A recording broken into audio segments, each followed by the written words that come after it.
Okay, so where we left off was talking about beta decay and talking about the fact that beta particles are really electrons, but back when they were first discovered, we didn't know that.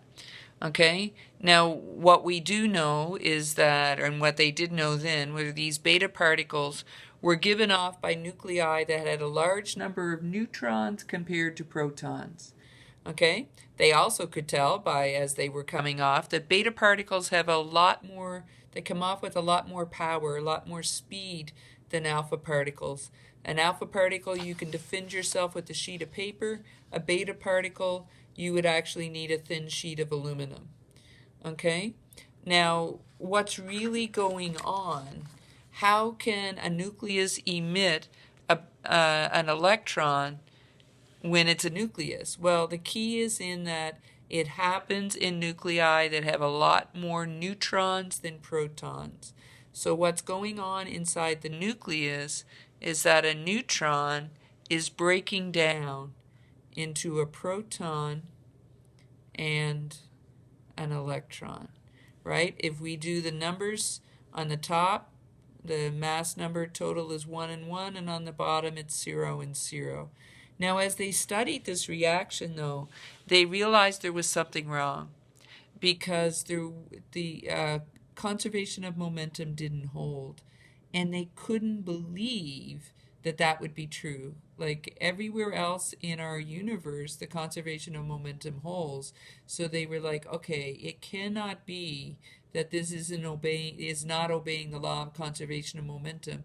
Instead, it must be that there's a tiny other little tiny particle being given off, and it's just so small that we're not able to detect it. So they predicted the existence of this other little particle, and they actually named it, they called it a little one. The name for it is a neutrino. Neutrino, neutrino, and it means little one. And so they predicted that this neutrino must be given off, and the symbol for a neutrino is the Greek nu, so it's like a fancy V, not mu, nu. And its mass number and its atomic number must be 0. They figured it was tiny and it came off at high speed. What we know now is that in beta decay, it's not a neutrino that's being given off, but an anti-neutrino. And before too long, we will, not today, but in a few days' time, we will talk about antimatter. For right now, you need to know that there's a neutrino and an antineutrino, but in beta decay, it's always, always, always, always, always an antineutrino that's being given off. Okay? And it carries away the missing momentum and kinetic energy that allows for the conservation of energy and momentum to occur. Sorry, and I drew it and I didn't say it. The symbol for an antineutrino is the neutrino with a line on the top. Okay, that's the symbol for anti. So what's going on then inside an element that's undergoing beta decay is that one of its neutrons is breaking apart into a proton and an electron and an antineutrino. The proton stays in the nucleus, but the electron and the antineutrino are thrown out. Okay, so an example of beta decay, oh, I didn't write on the back of that sheet. An example of beta decay would be lead. Lead-210. Okay, so Pb 210, and lead-210, lead is 82, and so it undergoes beta decay, and so which means it's giving off an electron and an antineutrino. So as soon as you hear beta decay, you know these two things are going to be given off, and now we can figure out what it becomes because remember, conservation of mass, conservation of atomic number. So 0, 0 plus what gives you 210? This must be 210. 0, negative 1, and plus what gives you 82? This must be 83.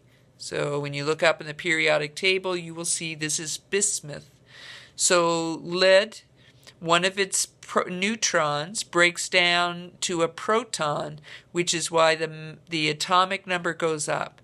but the mass number doesn't change because it's just a neutron changing to a proton, so the total mass number stays. And then the antineutrino and the beta particle, or the electron, is being given off. Okay?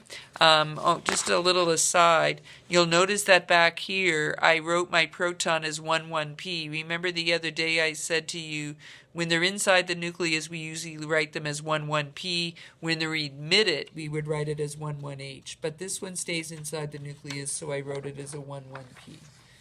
Okay? And so again, the assumption of this little neutrino or antineutrino, simply because of conservation of energy and momentum, and the assumption then, since then, we have been able to detect it. There was a race to detect it. People were trying to find it all over the place, and people had a brilliant idea of, if like here on the surface of the Earth, our instruments are not sensitive enough because this little guy has such little weight.